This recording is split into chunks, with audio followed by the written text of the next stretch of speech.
Welcome back to the Mix Lovelies on Friends, and on the mix we have Lady V. Now, Lady V is back with a message, and this message is God has not forgotten you, nor I. And she's saying that it's the year of completion, and in that she explains that whatever has happened in your life from 2016 to now is complete and is ending. The trials and tribulations that you went through, the different hurts that you got from, maybe friends, family, people around you that you had faith in. It ends this year, she says. Lady V saying that a man doesn't know what it feels like to have a child because he's never experienced childbirth, so he wouldn't have the effect of the pain that a mother would feel, you know, in child's birth. So he wouldn't have that experience. But she said that it's only the person that's in the situation, basically, that would have known what they're feeling. Now, guys, this is a different kind of video, and as you know, Lady V always come with something, different. And as she's taken a step back and going back to her regular programming, you guys need to go and catch this message that she has for everyone.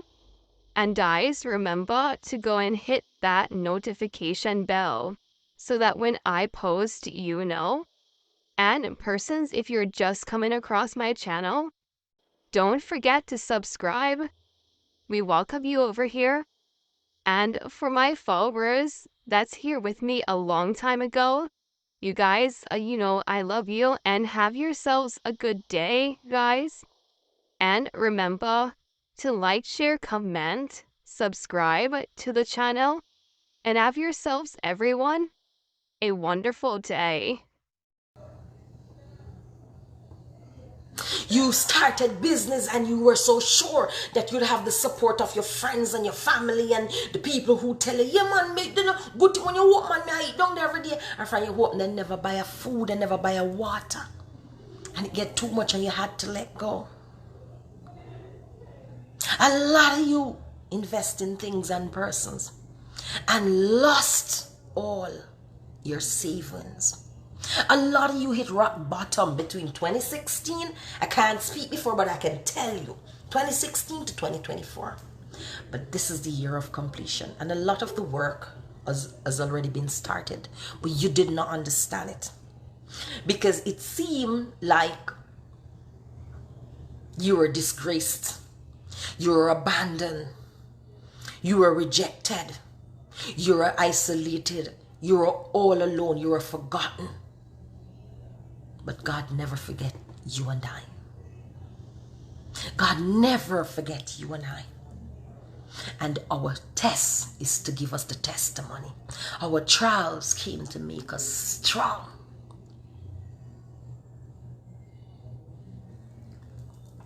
If you don't know what a toothache is, you can't speak to it. A man do not understand anything about childbirth because he cannot give birth to a child. He could be in the delivery room, he could be holding your back, he could be helping with the breathing. Okay, breathe. Oh, come, contraction again. He could be all of that, but he cannot relate to that. So sometimes at the end of the day, we had to go through our process. But I want to say to somebody, this year is the year of completion. A lot of drought that you went through from 2016 to now is over. That's over. No more drought. No more drought. That season, yeah. And if you haven't done so, take this message. Don't look at me. Don't care what I said yesterday. Don't care what Mega said tomorrow. You don't worry about the messenger. Sometimes we worry too much about the messenger. You need to worry about the message. All right? So what I want you to do is to pray that prayer. To bring an end to every hemorrhage that you've been going through, every hemorrhage that you've been having, whether it is family issues, children problem, marital problem, financial struggles, whatever it is. And I want you to pray a prayer specifically to put the lid on the generational curses.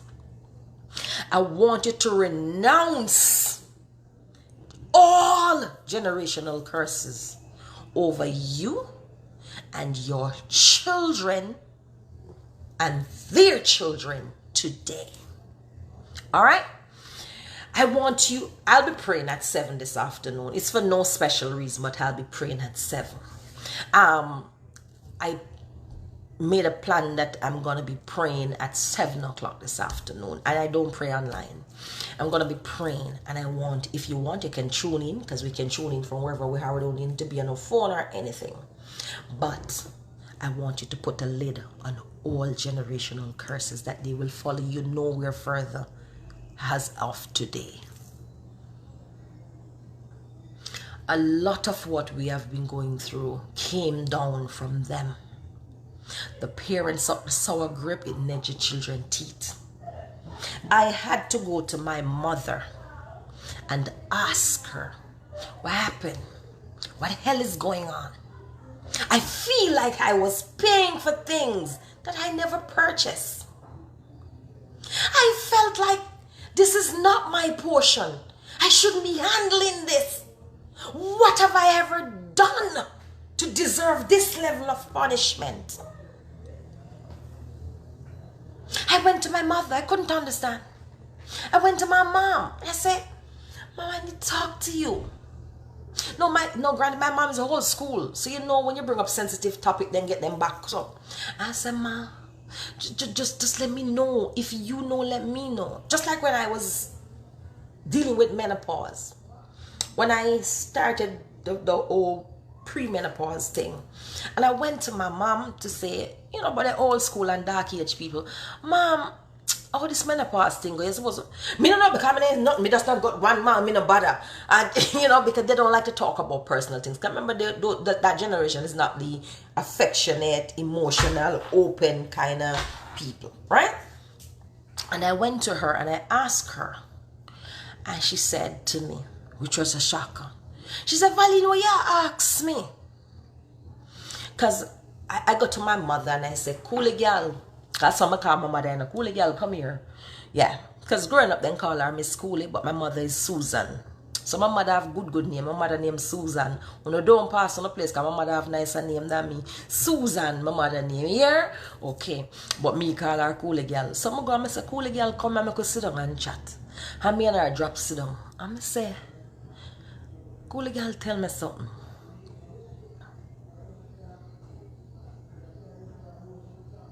When you did young, you used to do some things. And she said, like what?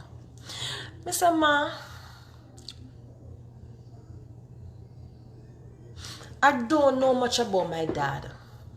So I don't know what to make of him. Because I don't know my dad, I think I told you, right? I met my dad when I was 26 years old. My dad leave. Yes, at girl name. My dad leave when I was 2 years old. So I don't have no memory of him. The next time I saw my dad, I was 26 years old. And I was around my dad for collectively, maybe half an hour. And then I departed Jamaica. That was year 2000. And we departed Jamaica on the same day. Because I happened to just visit Jamaica to visit my family. And not even to visit my family. When I was pregnant with my daughter, which is Tenil, I was extremely sick. And the climate in Jamaica works better for me. Everything in Jamaica. When I'm in Jamaica, I don't vomit. I don't this. I don't that. I eat. I do everything. My foot then as well. My pressure not high. And when I'm here in Antigua, my pressure was always high. My feet were always swollen. And I always vomited. And I couldn't get the fruits that I crave. So because of that, Tenille father and I agreed that I would spend most of my time over Jamaica. But as soon as I got to Jamaica and down in Jamaica for 5 days to 1 week, he started to say, oh, he's not a part of the pregnancy. I need to come back here. So trust and believe. I traveled so much in my pregnancy. Tenille wasn't supposed to be born here. Tenille was supposed to be born in Jamaica. That was the plan. But I had everything organized for Tenille to be born in Jamaica. And then I came here because Tenille born in October, and yeah, I had gone up to Jamaica, and he created a whole ruckus about me being in Jamaica and I need to come back here. So my sister, Miss Patience, was living here at the time, and my sister came to Jamaica to get me because it become that bad. He gone and complain to my sister and make a whole hullabaloo, pay my sister fare, and send my sister for me at Jamaica for bring her back because I didn't want to come back. I wanted to stay because I was happy in Jamaica. And I came back and I had Tenille here and all of that stuff. And I met my dad at that point in time. So I really didn't know my dad. And I never seen my dad again. And a few, maybe by another year or two, not even 2, year and little, my dad died. And I had no interest in going to his funeral or anything. So now, I didn't know my dad, but I know my mom. Hey, Ingrid, what's up, my pretty? Ingrid, I miss you and chit-chat, you know. Now, 2 girls, you know, me I telling them, mom, I say, me I want to go up on a little trip, you see, Ingrid. We're going to take a cruise. Me, chit-chat, I told chit-chat since yesterday, Ingrid, we are going to go on a girls' cruise. If any one of you, Jasha, I see you here. I want the fun and the people who are full of vibes. I want Nadia, I see you here. I want us to plan a girls' cruise where we go on a cruise ship. I don't want to go on a cruise ship that goes to Jamaica or come back to Antigua. I want to go places that I've never been. So I want us to go on a nice cruise as a girls trip. So if you're all interested, you can let we all talk about it. You can get a little group, and the only thing in that group will be discussed cruise ship. Alright? Because I want us to go on a cruise. Ingrid, let me tell you, man, you see that little connection there when I go link up with you now, where do you, man? I say, girl, I crave your energy now, Ingrid. And you know, chit-chat, I'm like a fire rocket. So, I want us to link up and do a girls trip. We're going to do a cruise, just girls. Just girls. Anytime when I'm ready. No matter when I'm ready. As long as I don't look pan it on this side, I want to say via that time, yeah, I am ready. Just tell me how much. Tell me when I do the booking. Me ready. Alright? So we going. Going Bahamas, Cayman Islands, Aruba. Exactly. There you go, Jasha. So to link up the stuff and make we go do a girls cruise. Alright, who want to be a part of it, you can inbox me. But you know have to be fun. And you know talk and have nothing bad on you know, and you know, and you know no nitpick, and you know no carry out nobody business. Everybody gonna have their own quarters, but we're gonna just go and have a ball and a whale of a time and have fun. Okay? Alright. So I had to ask my mom about what we go in Greece, Turkey, Spain. Just say where we are go, I'm ready. Alright? Yeah.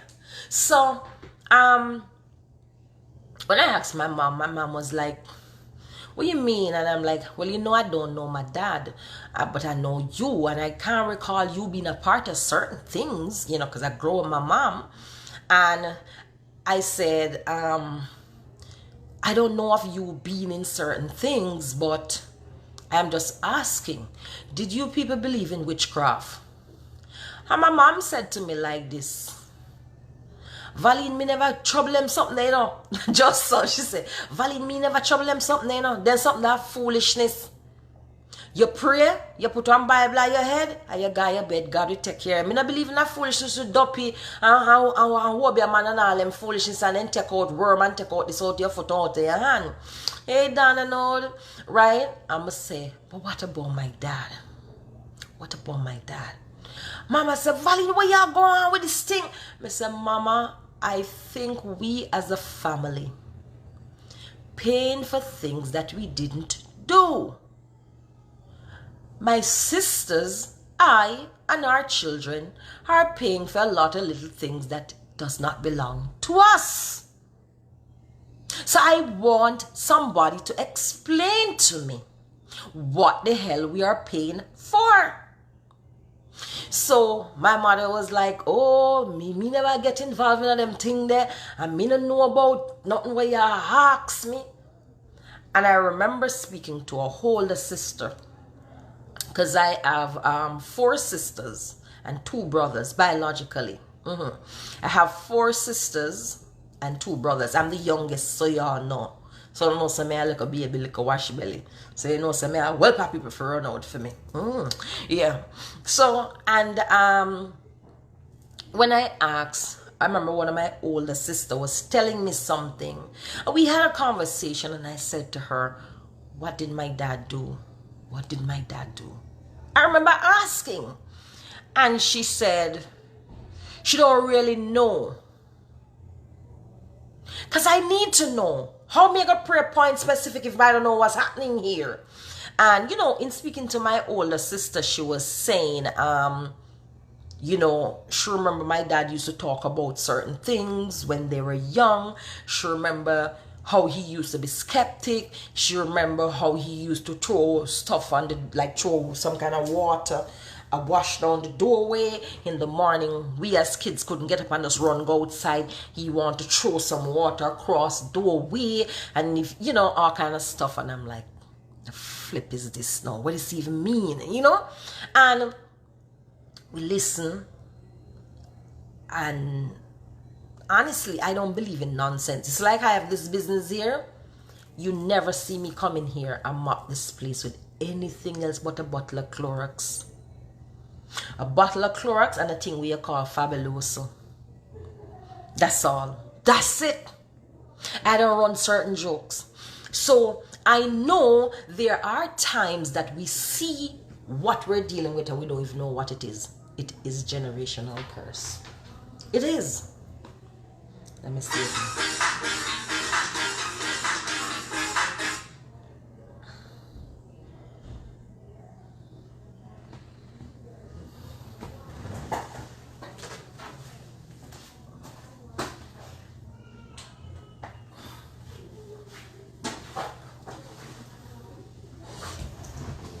There are times that we're dealing with things, thank you, Jasha, that are generational curses.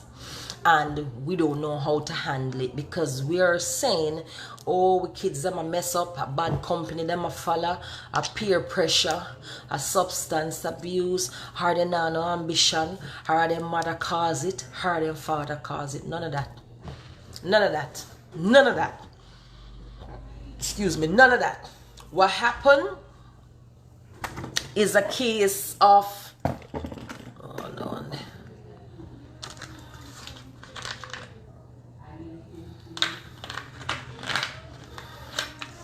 What happened is a case of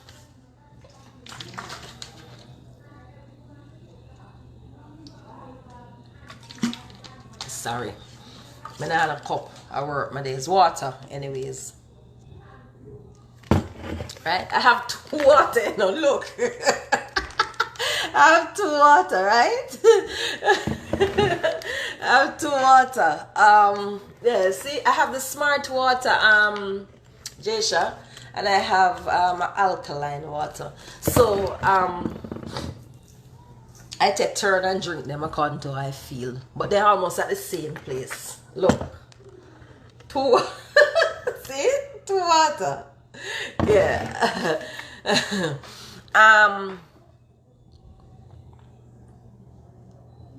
And we wonder what's going on. We wonder why we can't keep marriages. Something looking at family, like everybody in the divorce. Anybody can identify what I'm saying here? Sometimes you have some families, and in that family, everybody is divorced. Remember, lovelies, to subscribe, like, comment, and share this channel.